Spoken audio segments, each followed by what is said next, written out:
Welcome, seekers of magic and mystery. Tonight, we embark on a journey into witchy poetry, where poems become spells and every verse is a brushstroke of enchantment.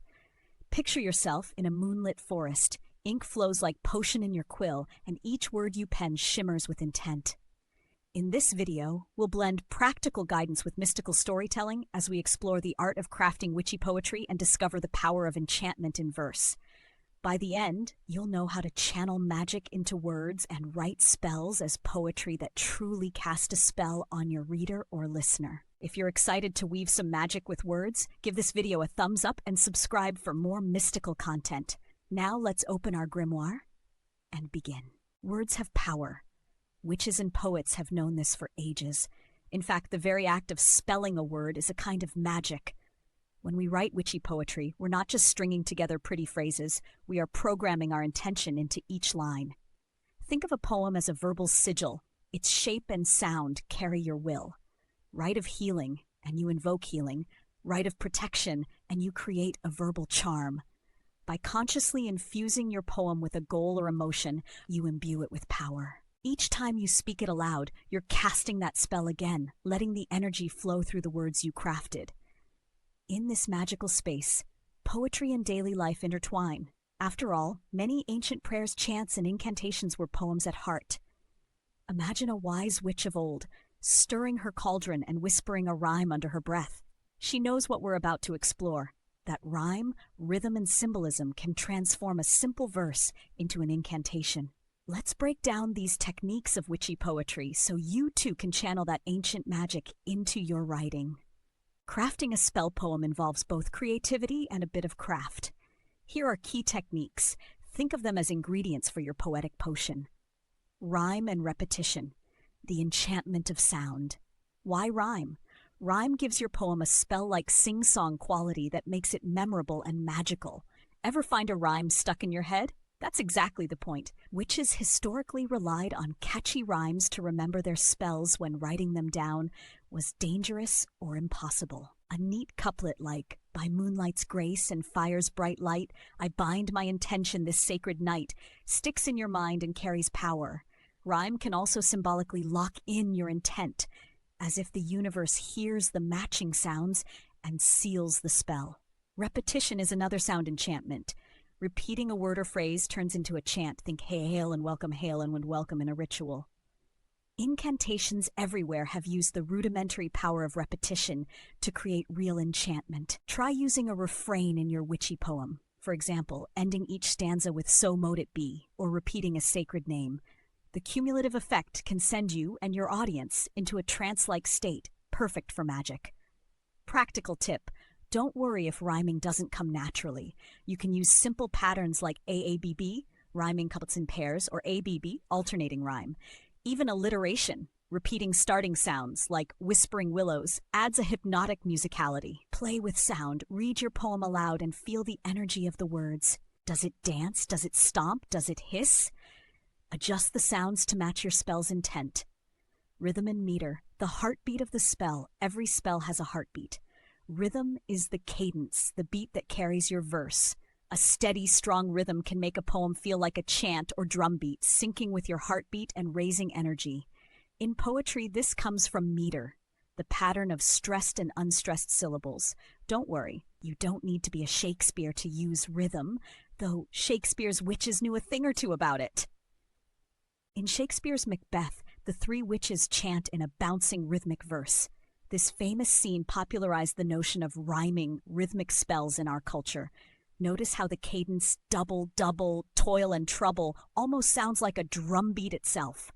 For witchy poetry, choose a rhythm that suits your purpose. A slow, swaying meter for a lullaby or healing charm, or a quick, sharp beat for a banishing spell. Tap your fingers or sway as you speak the lines to find the natural beat. Some witches favor a trochaic rhythm, dum-da-dum for spells, as it has an otherworldly feel. Double-double, toil and trouble is written in trochaic meter, adding to its eerie effect. What matters most is that the rhythm feels right for you and helps you enter that focused, magical state. When you and your listeners feel the pulse of the poem, the spell is already working on a subconscious level. Symbolism and imagery. Painting with words. Witchy poetry speaks the language of symbols, imagery. The pictures your words create is crucial for engaging the imagination and the will. In spells and poetry alike, we rarely state our intent plainly. Instead, we use metaphor and symbol to represent our desires. Fire might symbolize purification or passion, a rose for love, the raven for secret knowledge. By packing your verse with resonant symbols, you add layers of meaning that your psyche and any listening spirits can respond to. Visual example. Artist Evelyn de Morgan's 1903 painting The Love Potion depicts a witch crafting a potion with a black cat familiar at her feet. Every detail is symbolic. The sorceress's golden gown signifies mastery, the leather-bound books signal knowledge, and her intent gaze into the potion tells of focus and will. In witchy poetry, you can achieve the same effect by carefully choosing vivid symbols. When writing, choose sensory details that align with your spell's goal. For a protection spell poem, you might invoke iron gates, oak roots, and a circle of salt. For a love enchantment, perhaps crimson roses, honeyed wine, and a silver mirror by moonlight. These images not only enchant the reader, but also speak to the subconscious, reinforcing the spell. Remember, symbols can be personal. If a blue butterfly means transformation to you, include it. The poetry becomes more potent when it's filled with imagery that genuinely moves you. Voice, style, and structure. Finding your poetic spell style. Your witchy poem can be structured or wild and free. Follow what feels right. Some traditions use very formal verses, while others prefer raw, free-form expressions. You might decide to write a short rhyme for each element, 4 lines for earth, air, fire, water, or compose a free verse incantation that flows like smoke. Both are valid. Structured spells. Consider using a specific number of lines or stanzas for a magical reason. For example, 3 stanzas for the triple goddess, or 9 lines since 9 is a sacred number in many traditions. This kind of structure itself becomes symbolic. Each stanza could honor a direction, an element. Writing within a structure can focus your intent sharply. It's like building a crystal grid with words. Free-form spells, letting the words pour out in a stream of consciousness, almost a trance writing, can tap directly into your intuition. This is often called automatic writing. You might surprise yourself with the imagery and phrases that emerge. Later, you can shape and trim the result into a poem. Free-form witchy poems often have a raw, authentic power because they come straight from the heart or spirit. Lastly, consider your voice and language. Some witchy poetry leans into archaic incantation-style language, "Hearken, O ancient ones, unto my call," which can be fun and powerful if it resonates. Others keep it simple and modern. "Dear universe, I ask for your guidance." There's no one right way. Use words of power that feel sacred to you, whether that's Latin, an ancestral tongue, or a personal mantra. The key is that you feel the magic when you speak them. As you experiment with these techniques, rhyme, rhythm, symbolism, structure, let your intuition guide you. Which aspect do you feel most drawn to? Tell me in the comments, do you love writing in rhymes, or do you prefer free-flowing verse? Witchy poetry may be trending in modern circles, but it's rooted in a rich heritage. Let's travel through time and see how spells in verse have appeared in different cultures. It might spark ideas for your own craft. Ancient times. In many ancient civilizations, the line between a prayer, a poem, and a spell was very thin. The Vedic hymns of India, the Orphic hymns of Greece, the chants to Isis in Egypt, these were poetic invocations calling upon deities for protection, fertility, or wisdom. They often used repetition, majestic rhythm, and sublime imagery to bend reality through divine favor. Even today, reading them feels like casting a spell. Across the world, indigenous cultures used sung or spoken poems in ritual. For example, Navajo chants and healing ceremonies are long poetic compositions believed to restore balance and health. No matter the culture, the idea was the same. Words in the right arrangement can change the world. Medieval Europe. Moving forward, we find many spells and charms recorded as poems. A beautiful example is the 10th century Anglo-Saxon 9 Herbs charm, a healing spell in alliterative verse. It calls upon 9 sacred herbs and even the god Woden to drive out poison, all in the form of poetic incantation. Scholars note that chanting it aloud has a marvelously incantatory effect, proof that the rhythm and sound were deliberately crafted for magic. Similarly, the Carmina Gadelica, a collection of Gaelic incantations and prayers from the Scottish Highlands, shows how oral spells were essentially folk poems. These include charms for protection, love, and everyday needs, often blending pagan and Christian imagery. Because many wise women and cunning men were illiterate or had to hide their craft, they memorized spells as rhymes to easily recall them and pass them on. A simple rhyme was safer than a written grimoire during the witch trials, and so the knowledge survived in whispers and song.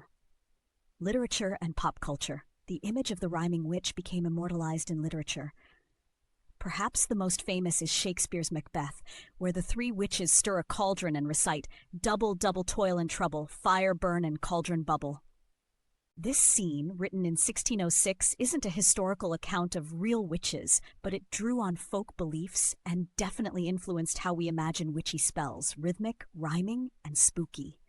Ever since, countless books and movies, from practical magic to Harry Potter, have used poetic incantations to portray spellcasting.